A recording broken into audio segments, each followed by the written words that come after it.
Pai do Senhor, irmãos, amém? Amém. Irmãos podem se sentar. Glória a Deus. Hoje continuaremos o estudo da nossa revista. Hoje será o estudo 9, a parte 1, que é Projetando 2025, Cuidando da Família, né? Página 59, para aqueles que têm a revista. E hoje vamos falar sobre vida familiar e mordomia.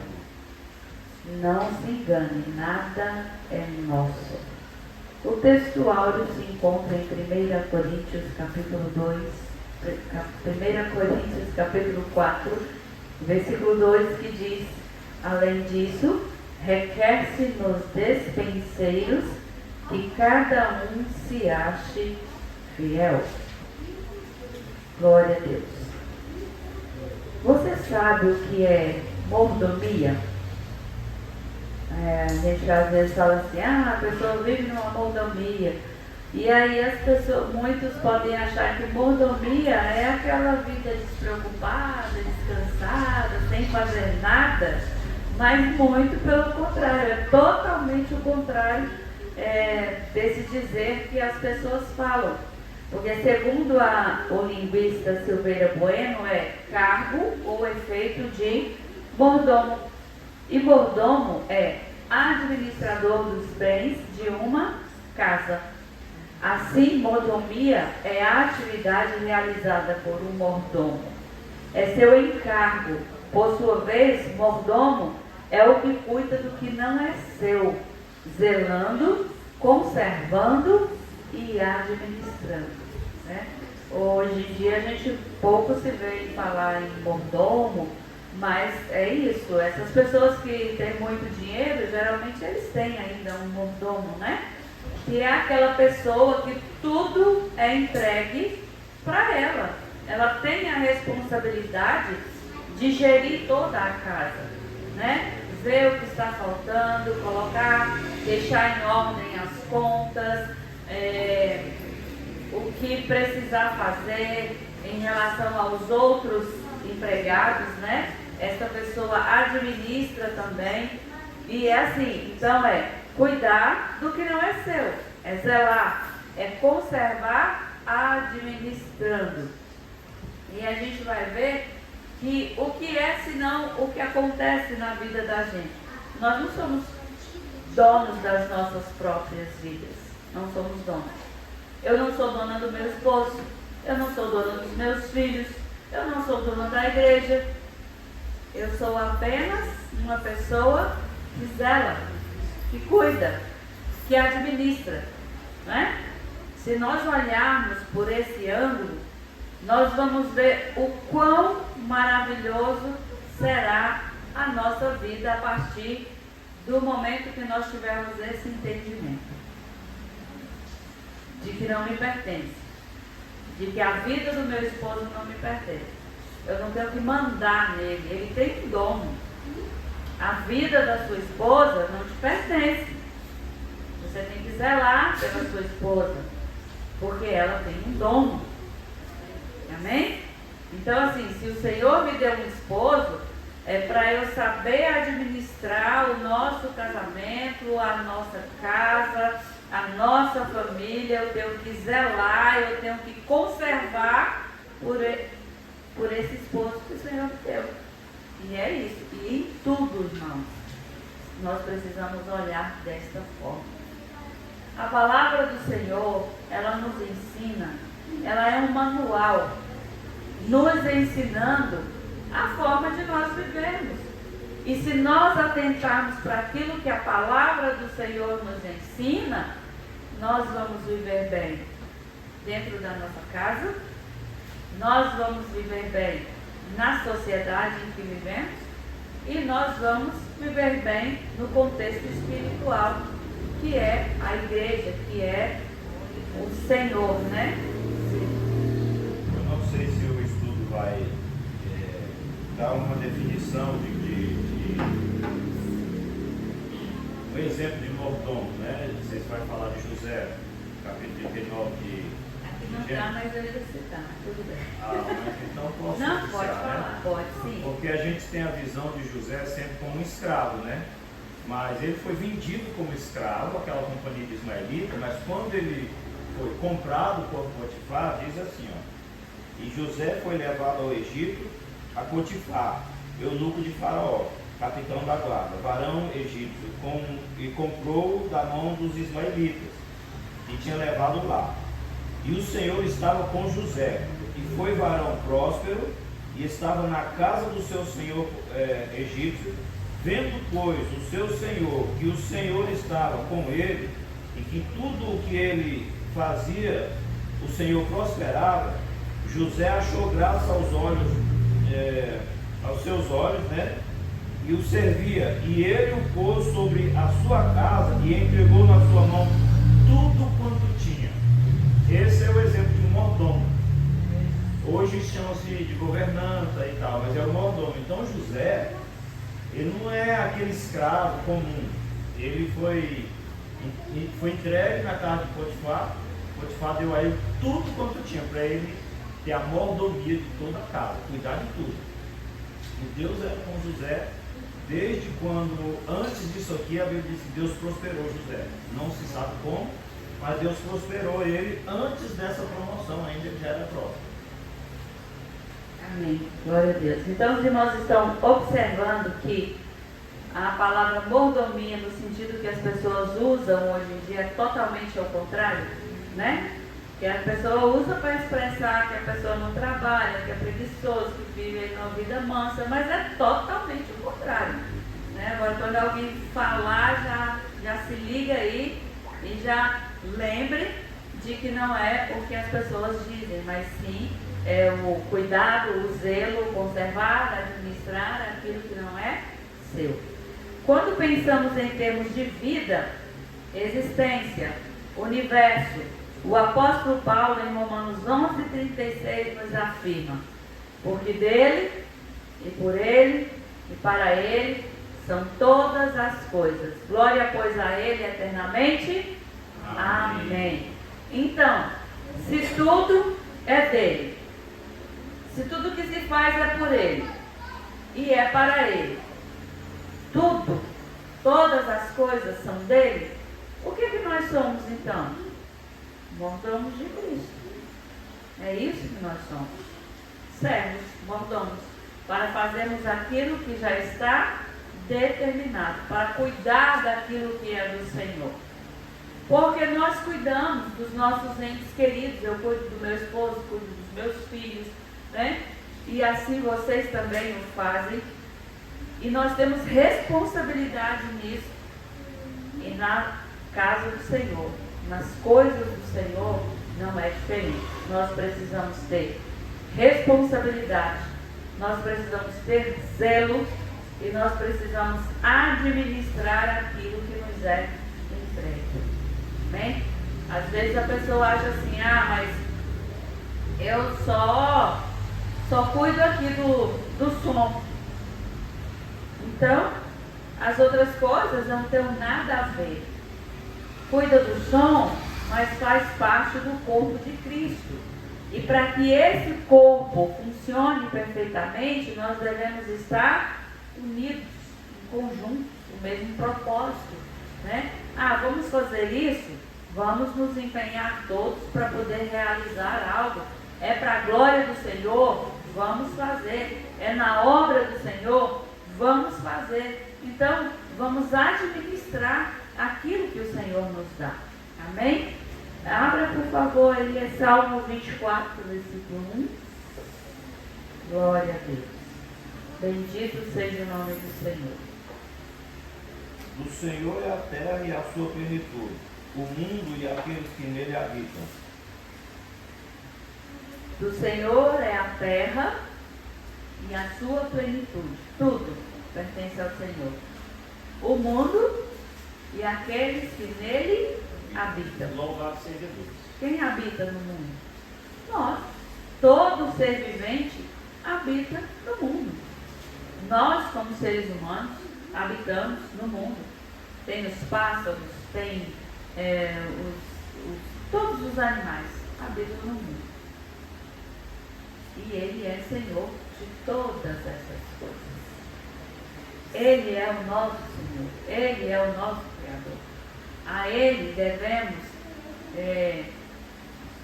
o temor, o respeito, a reverência e aquilo que Ele designou para que nós possamos fazer, nós precisamos fazer, amém? O raciocínio é simples. Se tudo é de Cristo e para Cristo, Cristo é o Senhor de tudo.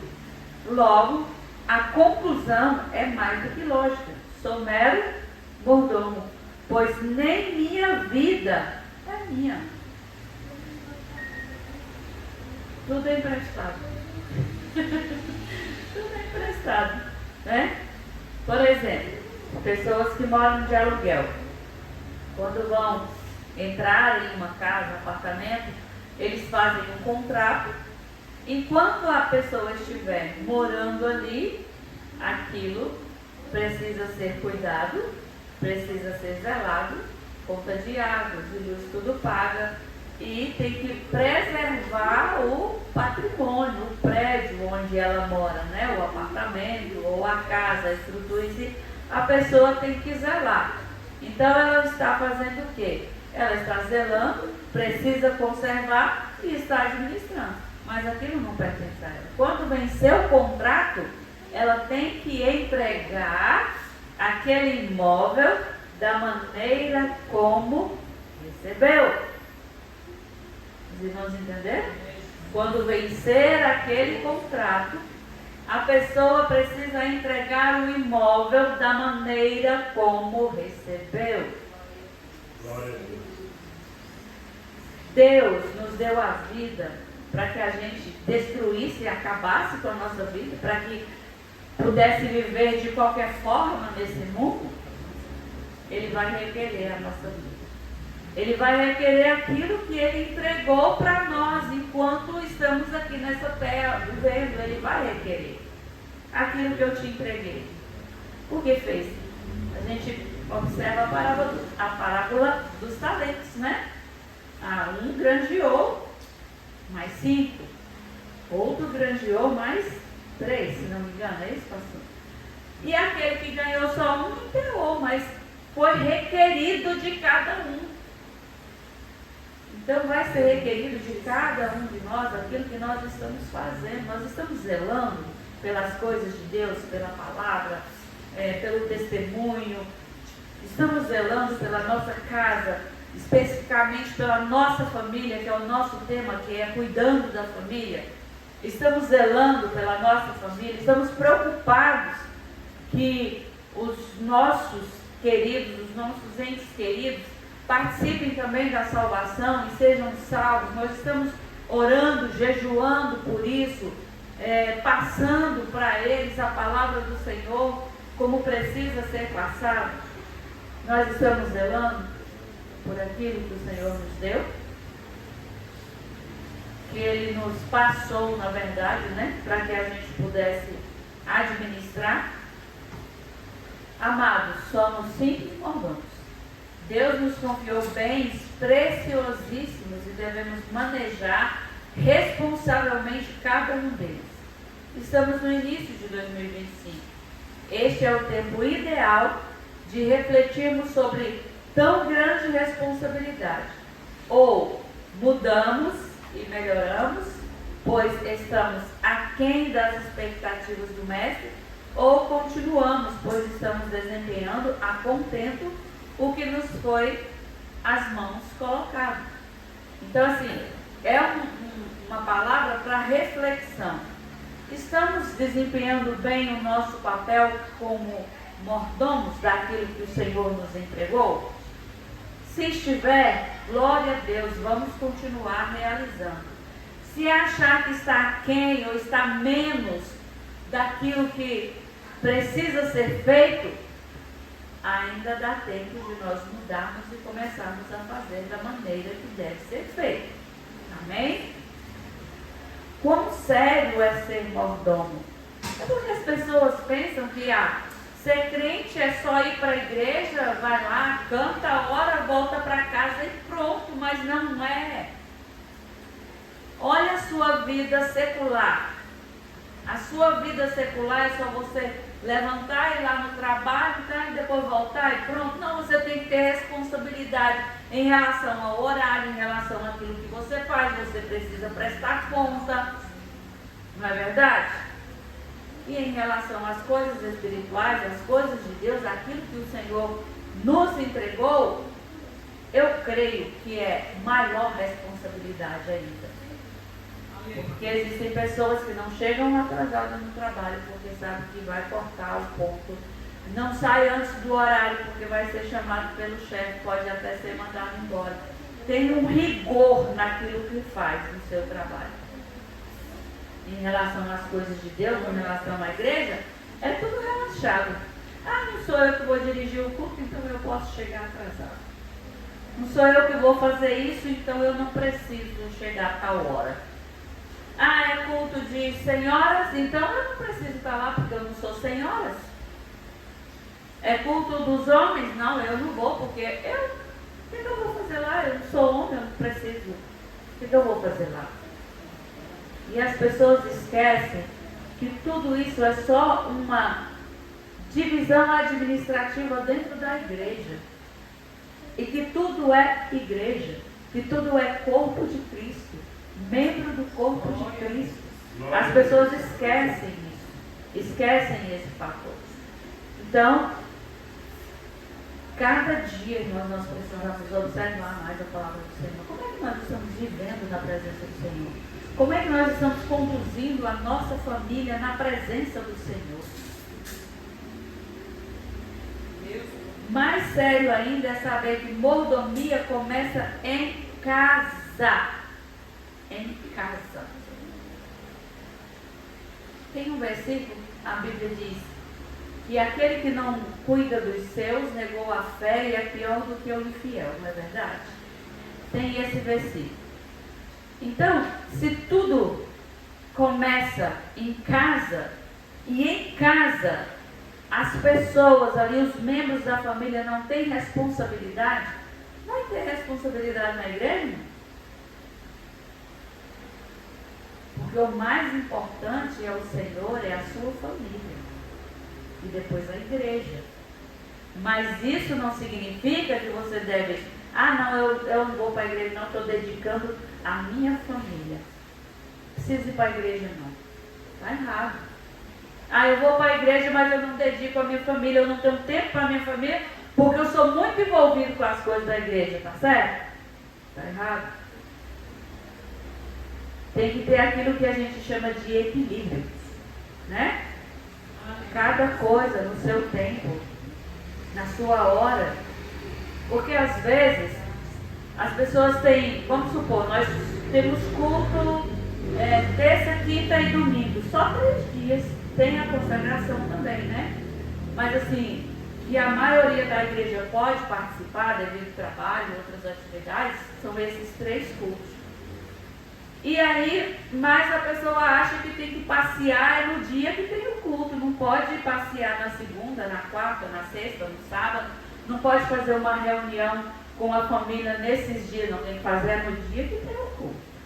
Tem que fazer a programação, é no dia que tem o culto, tá certo? Não tá certo. Não estou dizendo, irmãos, que você não possa, em um dia que tem um culto, por exemplo, o aniversário. O aniversário é tal dia é domingo. Em comum acordo, você pode combinar de comemorar o aniversário num almoço, né? Ou em comum acordo pode comemorar o aniversário num outro dia, mas se não tiver jeito, comemore o aniversário no dia do aniversário. Mas isso aí é entre a família, não é verdade? É um acordo, é algo. E isso não vai ser todos os domingos, todos os dias. Mesmo porque, por exemplo, esse ano meu aniversário o ano passado deu num dia de semana. No ano que vem, nesse ano agora vai dar em outro dia. Então, dá para ter um equilíbrio, não dá? Então é isso, irmãos. O Senhor, Ele não nos proíbe de passear, de fazer uma viagem, de comemorar um aniversário, de ter uma reunião com a família, muito pelo contrário. Ele nos abençoa para que a gente possa viver essas coisas. Mas a pessoa tem que se ligar, né? E ver realmente como está essa mordomia em relação à sua família, em relação às coisas da igreja. O que se requer de um mordomo? Primeiro ponto é responsabilidade. Porque ninguém vai entregar a outra pessoa se ele vê algo que é seu, que é precioso, que é de valor, para uma pessoa que é irresponsável. Vai entregar? Aqueles que têm veículo aqui, você vai entregar a direção do seu veículo para uma pessoa que não sabe dirigir, ou às vezes até que não é habilitado? Claro que não vai, né? Não vai. Pode acontecer uma coisa ruim nisso aí. Então, se o Senhor concedeu a nós esse privilégio de sermos mordomos do nosso lar em relação às coisas espirituais, é porque Ele sabe que nós vamos ter responsabilidade nisso, que nós não vamos fazer de qualquer forma. Responsabilidade no cuidado com as pessoas, porque nós estamos falando de família. Em Lucas 12, 42, glória a Deus, diz assim: qual é, pois, o mordomo que o Senhor porá sobre os seus servos para lhes dar a tempo a ração? Ou seja, vai cuidar de pessoas. Tem o horário certo para você dar o alimento, para você dar o mantimento. Então, qual é, pois, o mordomo fiel e prudente que o Senhor porá sobre os seus servos para lhes dar a tempo a ração? Bem-aventurado aquele servo a quem o seu Senhor, quando vier, achar fazendo assim. Em verdade, vos digo que porá sobre todos os seus bens, está do jeitinho, está aí? Porá sobre todos os seus bens. Mas se aquele servo disser em seu coração: o meu Senhor tarda em vir, e começar a espancar os criados e as criadas, e a comer, a beber e a embriagar-se, virá o Senhor desse servo num dia em que não o espera, e numa hora de que não sabe, e corta-o-á pelo meio, e lhe dará a sua parte com os infiéis. O servo que soube a vontade do seu Senhor e não se aprontou, nem fez conforme a sua vontade, será castigado com muitos açoites. Mas o que não a soube e fez coisas que mereciam castigo, com poucos açoites será castigado.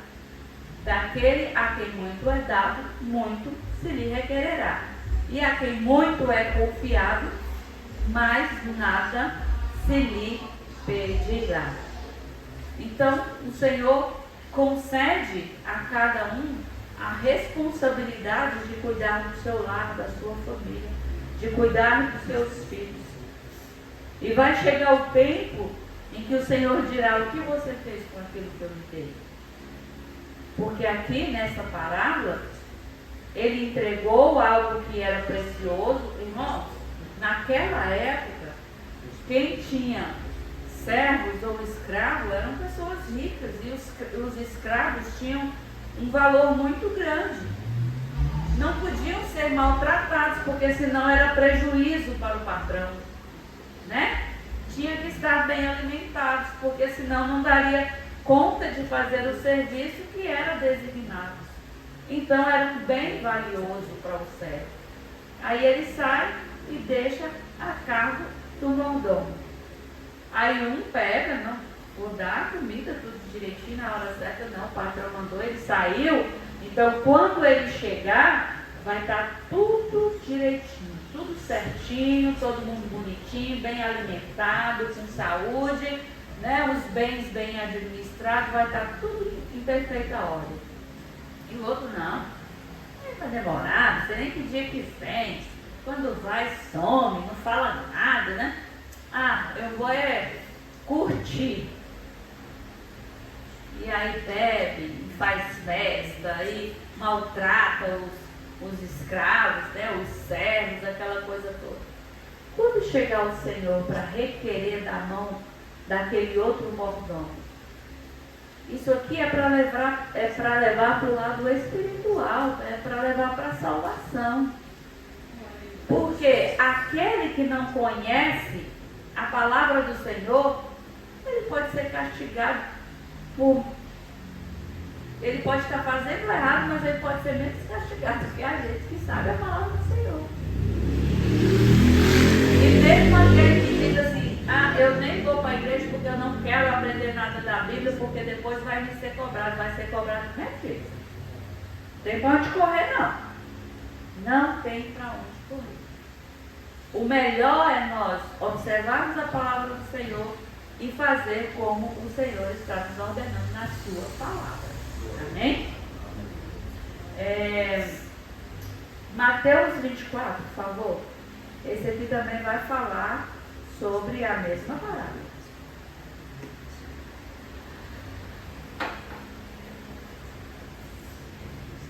É 24, 45 ao 51. Quem é, pois, o servo fiel e prudente, que o Senhor constituiu sobre a sua casa para dar o sustento a seu tempo? Bem-aventurado aquele servo que o Senhor, quando vier, achar servindo assim. Em verdade vos digo que o porá sobre todos os seus bens. Tem uma recompensa, né? Porém, se aquele mau servo disser consigo, o meu Senhor tarde virá, e começar a espancar os seus conservos, e a comer e a beber com os bêbados, virá o Senhor daquele servo no dia em que o não espera e a hora em que ele não sabe, e separá-lo-á e destinará a sua parte com os hipócritas. Ali haverá pranto e ranger de dentes. Em Lucas 12, fala que e lhe dará a sua parte com os infiéis. Então nós vimos aqui dois tipos de administrador. Um bom administrador e um mau administrador. O bom administrador, agora eu vou fazer a pergunta para vocês me responderem. O bom administrador, dentro desses dois textos que nós lemos, qual é a posição dele, ou como ele desempenha, na verdade, este papel de bom administrador quanto às pessoas? Porque foi entregue a eles servos para que eles cuidassem, né? O mordomo foi colocado como administrador, cuidador, zelador sobre servos. Então, em relação àqueles servos, o que o bom administrador fez? Como é que ele agiu em relação às pessoas? O bom administrador. Pode ler aí, abre aí a Bíblia, pode ler aí, né? Abre a revista aí, né?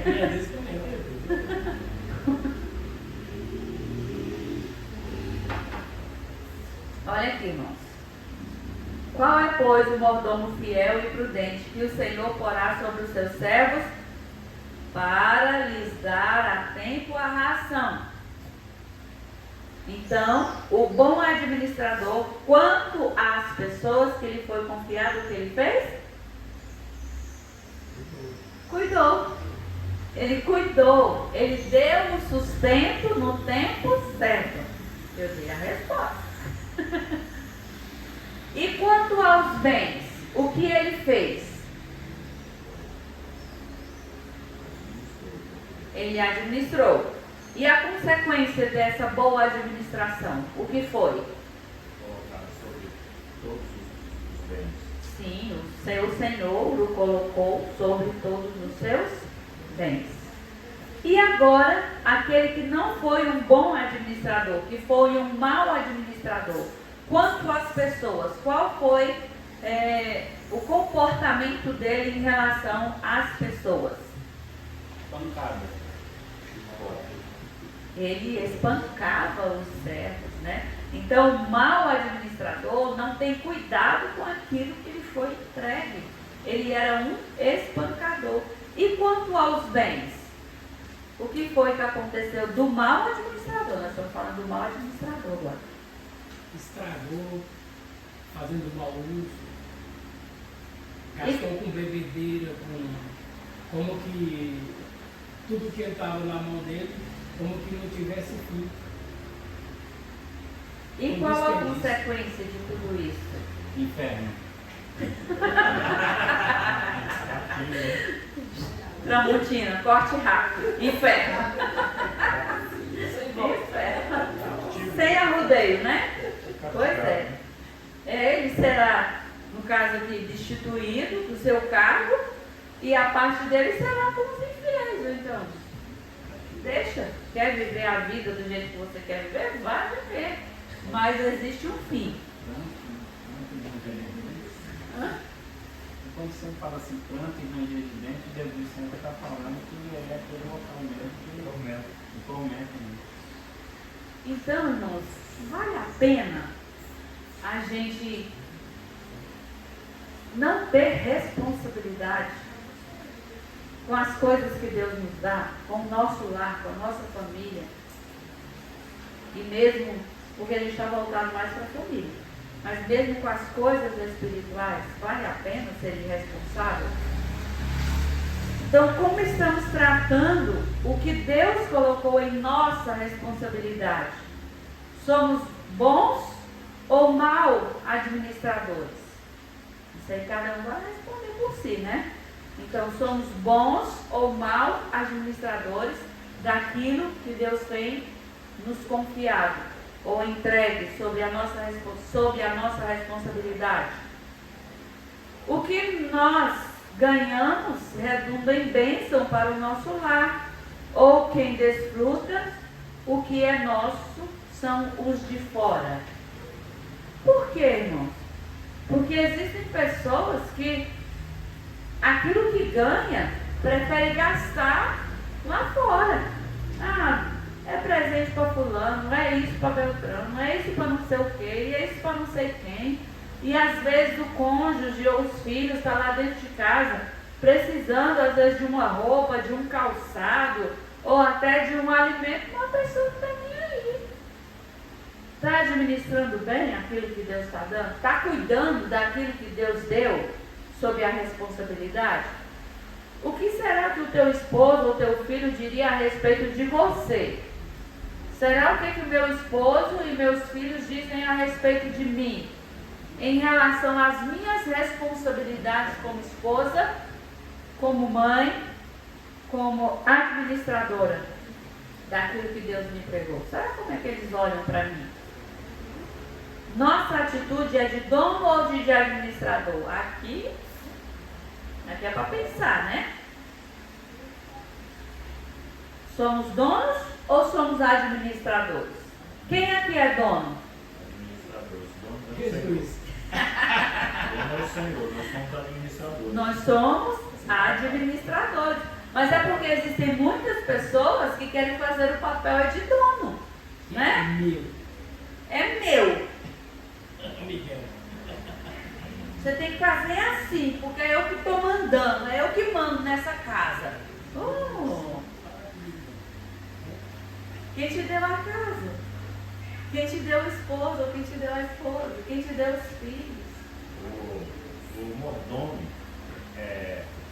dentro das suas capacidades, ele precisa também usar de autoridade para não deixar destruir, porque ele não está sobre todos os outros servos.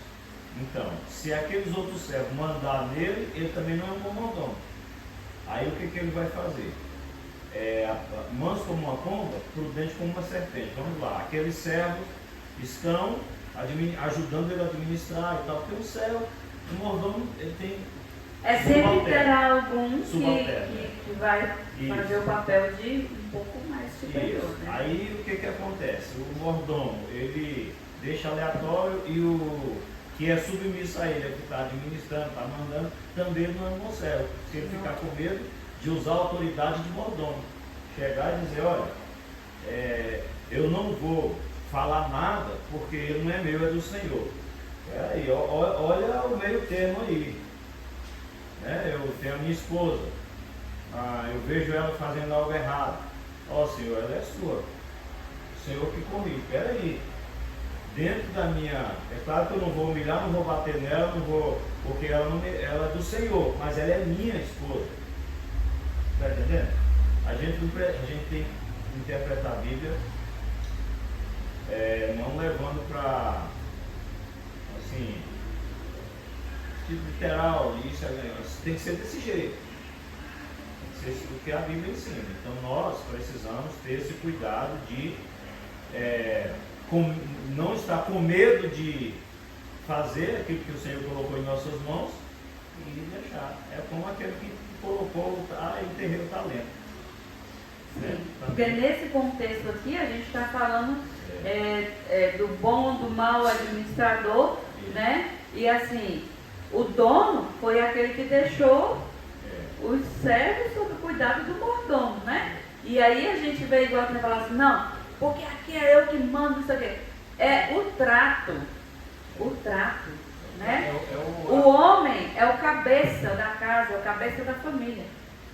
Mas isso não dá a ele o direito de humilhar a esposa, de humilhar os filhos, de maltratar, porque aí ele não vai ser um bom administrador.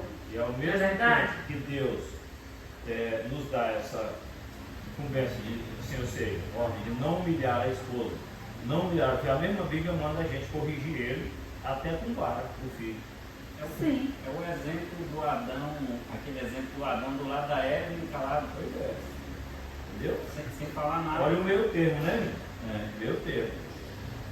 Ele estava do lado, só que calado. Adão estava junto com Eva e ele conversando tudo e ele estava ouvindo, só um pouco ouvindo. Eu veio essa gaúcha, cara, lá do Decópolis, né? É verdade. Então é assim. Estamos falando assim sobre nossa atitude de dono ou de administrador? Nós somos administradores, mas também somos servos, né? Então é igual a gente fala, tudo tem que ter um equilíbrio, porque se o bom administrador não pode, o marido não pode maltratar a esposa também não pode maltratar o marido. E aí tem que ter, se um está fazendo uma coisa que não é certa, o outro ajuda, né? É porque tem pessoas, irmãos, que não tem trato, não sabe conversar com ninguém, né? Às vezes dentro de casa, por exemplo, no trabalho, onde convive fora do lar, nossa, é a pessoa mais maravilhosa do mundo. Passou do portão para dentro de casa, nossa, aí é aquela coisa. Não respeita o esposo, vou dizer respeitar, mas no sentido de obedecer, né? Não respeita a família, e xinga, e bate porta, e faz não sei o quê, e joga coisa, e a mulher do mesmo jeito, irmão. Deixa isso aí depois de casar, né? Aí tem que ser queimado, né? Tem que ser queimado, né? Porque tem que ter trato, irmão. A gente tem que ter trato com as pessoas, independente. Às vezes a gente fala tão mansinho com o chefe lá no trabalho que aquela coisa, quando chega em casa, vai. Que é isso? Que espírito é isso? Responsabilidade no cuidado com as pessoas. Vamos ser bons administradores, cuidando da nossa família, né? Com responsabilidade, tratando direitinho, sabendo organizar, cuidar, zelar pelo bem que o Senhor nos deu. Porque tem pessoas que dizem assim, eu não bato na minha esposa, mas fala coisa. É pior do que um tapa. Né? Eu não faço isso. Mas Mas nós, como servos do Senhor, a gente tem que ter trato, a gente tem que saber falar as coisas na hora certa, como falar, se precisa corrigir, tipo corrigir um filho, que corrija com amor, dentro da palavra do Senhor, que ensine no caminho. Responsabilidade com o tempo. Quem cuida de um lar não pode brincar com o relógio. Assim, cuidado com a disciplina. Em Efésios 5, 15 e 16 está escrito: portanto, vede diligentemente como andais, não como necios, mas como sábios, usando bem cada oportunidade, ou seja, remindo o tempo, porquanto os dias são maus. Como estamos tratando o precioso tempo que Deus colocou em nossa responsabilidade? Sabe o que é interessante? É que nós encerramos uma campanha terça-feira, né? E vocês viram que o que está sendo tratado nessa revista foi praticamente os temas da nossa campanha. Só que a campanha não foi tirada da revista, não. A campanha, o Senhor deu para o Suelber, eu acho que foi início de dezembro. Dezembro a gente não fez campanha, né? Então, foi dezembro e janeiro não teve. Dezembro foi a campanha pelos meses do ano, né? E janeiro não teve a campanha.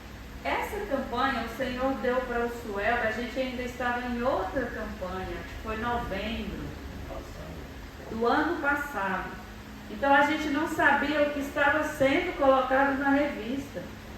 E aí foi praticamente os mesmos temas, irmãos, que estão sendo falados na revista. Será por quê? Olha a importância das nossas campanhas. Será por quê? Porque o Senhor quer tratar algo em nós através das campanhas, através da revista, através da palavra.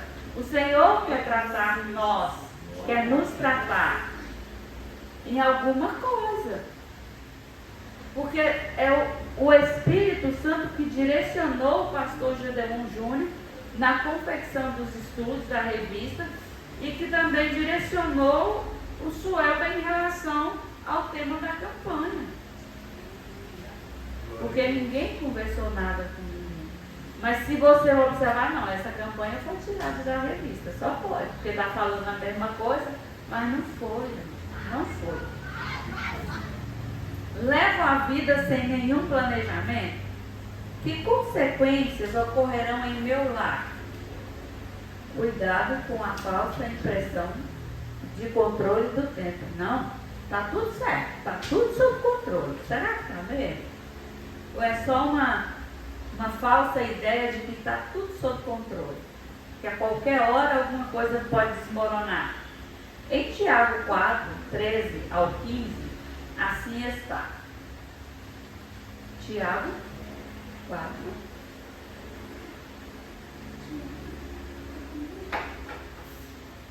Diz assim: ouçam agora vocês que dizem, hoje ou amanhã iremos para esta ou aquela cidade. Passaremos um ano ali, faremos negócios e ganharemos dinheiro. Vocês nem sabem o que lhes acontecerá amanhã.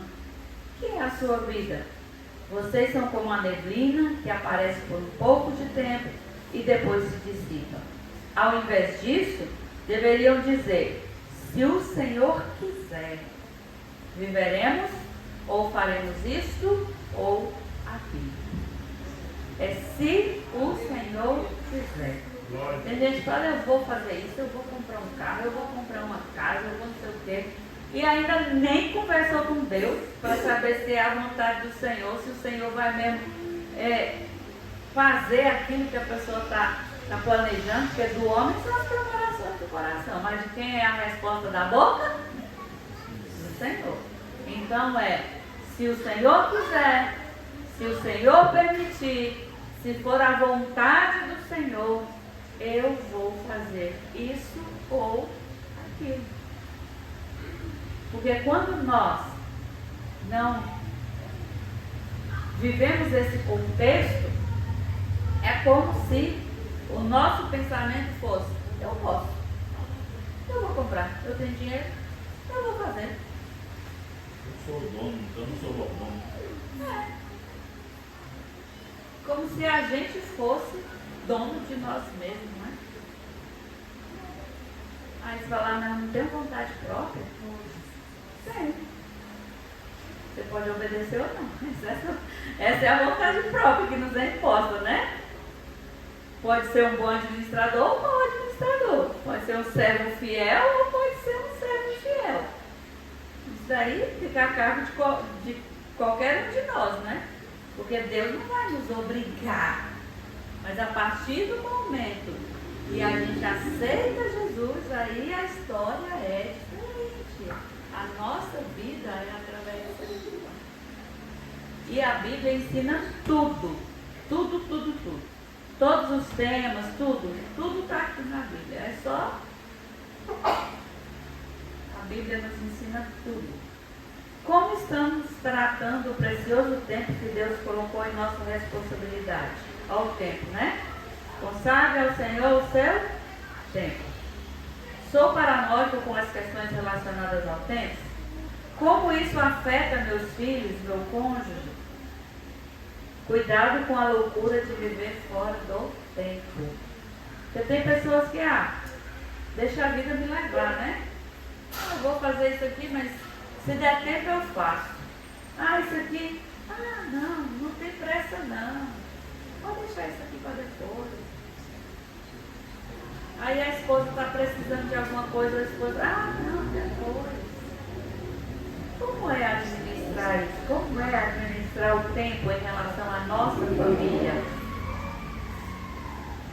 A palavra do Senhor em Eclesiastes 3, do 1 ao 8, diz: tudo tem o seu tempo determinado e há tempo para todo propósito debaixo do céu. Há tempo de nascer, tempo de morrer, tempo de plantar, tempo de arrancar o que se plantou, tempo de matar e tempo de curar. Não é que a gente vai matar ninguém não, né? É para Deus, né? É para Deus isso aqui, né? Tempo de derrubar e tempo de edificar, tempo de chorar e tempo de rir, tempo de prantear, tempo de se alegrar, tempo de espalhar pedras, tempo de ajuntar pedras, tempo de abraçar e tempo de afastar-se de abraçar, tempo de buscar e tempo de perder, tempo de guardar, tempo de lançar fora, tempo de rasgar e tempo de coser, tempo de estar calado e tempo de falar, tempo de amar e tempo de odiar, tempo de guerra e tempo de paz. Isso aqui foi Salomão, né?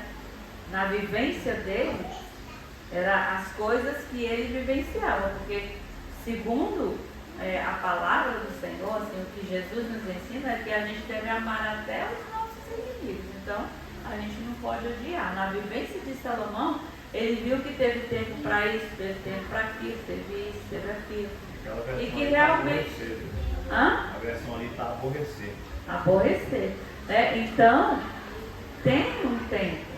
Então, dentro do nosso lar, da nossa casa, na nossa família, então tem que ter o tempo para o esposo e a esposa, tem que ter o tempo dos dois para os filhos, tem que ter tempo, irmãos, tem que dedicar tempo. E como as pessoas gostam de falar, é tempo de qualidade, não é qualquer tempo não. Tem que conversar com os filhos, tem que passear com os filhos, tem que instruir os filhos. Porque tem pessoas que não se importam. É aquela rotina de todo dia, né? Sai, o filho está dormindo, chega, o filho já foi dormir porque, né, estudou, está cansado.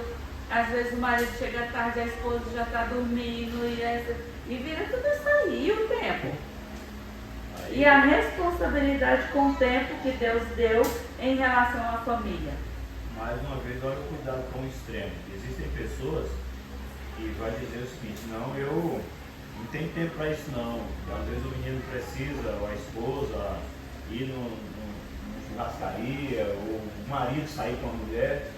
Aí é só dentro da igreja o tempo inteiro. Olha o cuidado. E não tem tempo para a mulher às vezes não tem tempo para o marido porque está dedicando ao Senhor.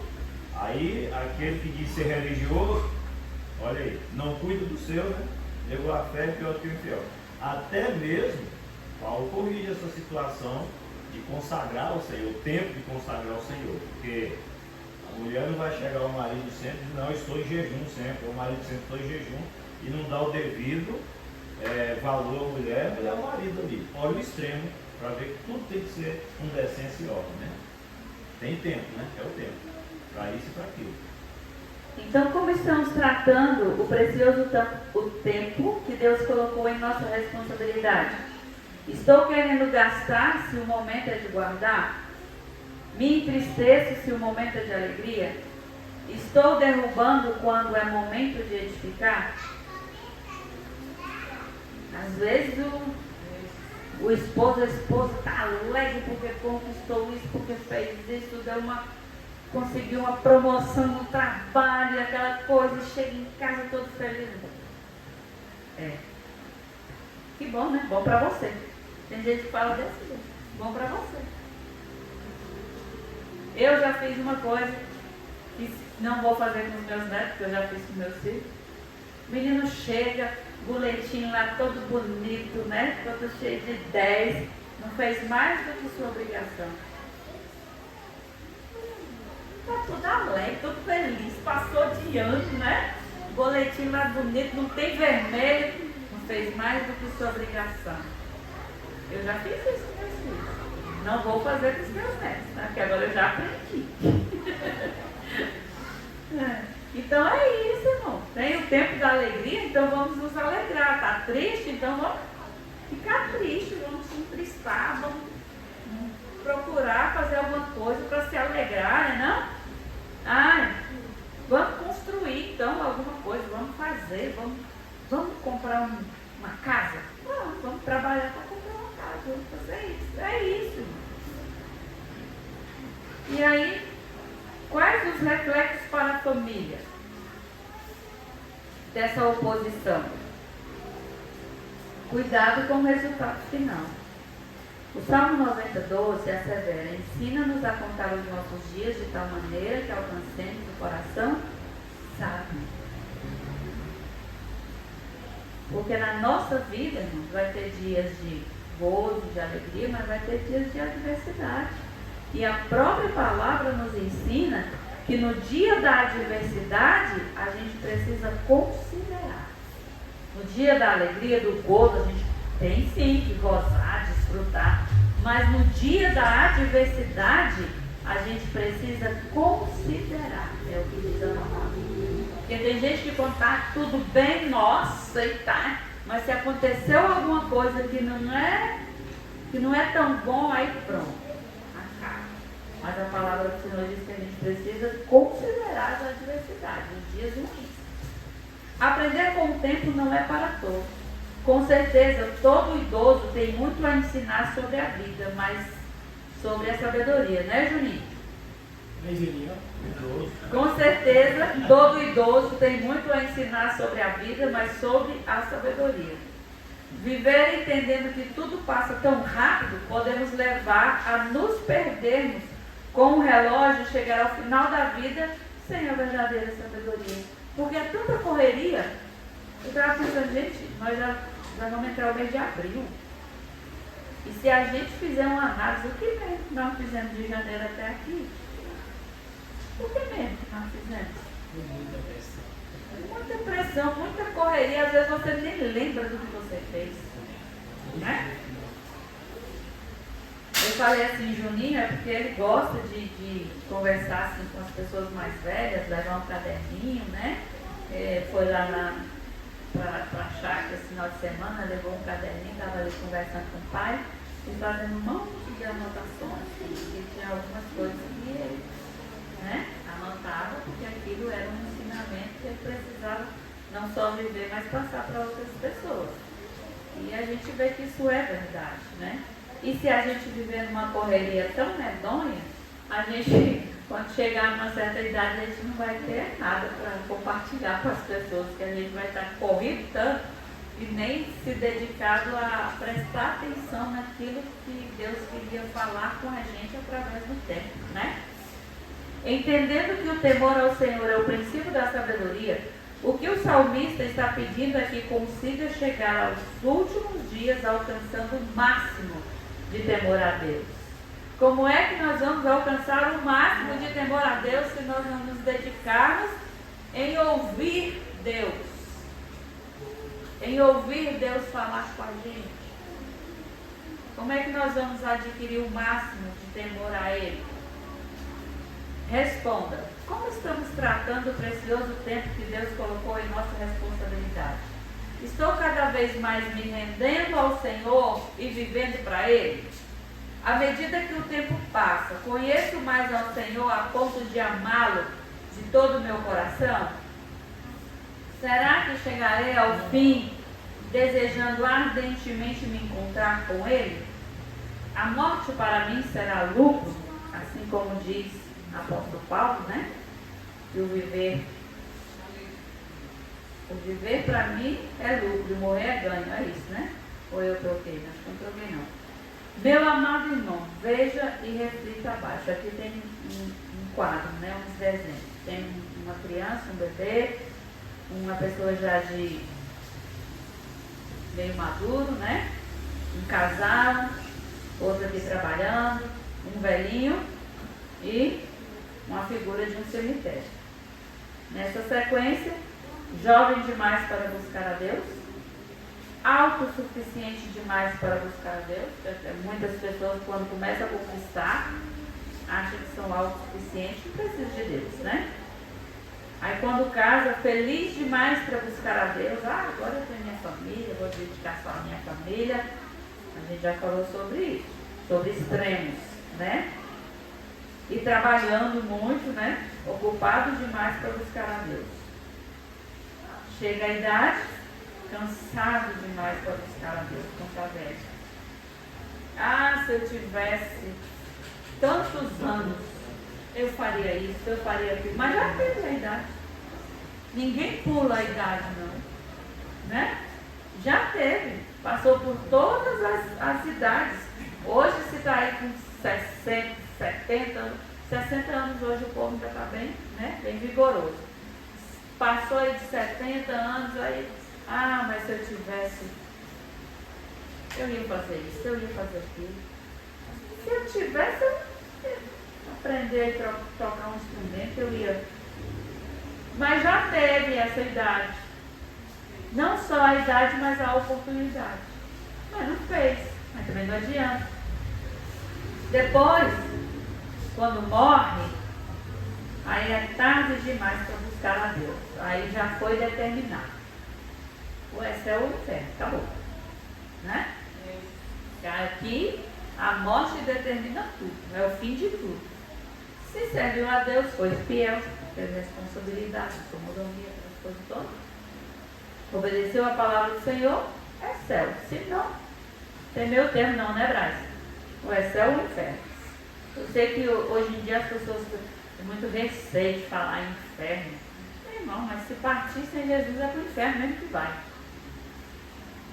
Falando sobre o tempo e velho demais, ou cansado demais para buscar a Deus, a gente viu Daniel com 17, 18, 20 anos chegando ali na Babilônia, fazendo tanta obra, né?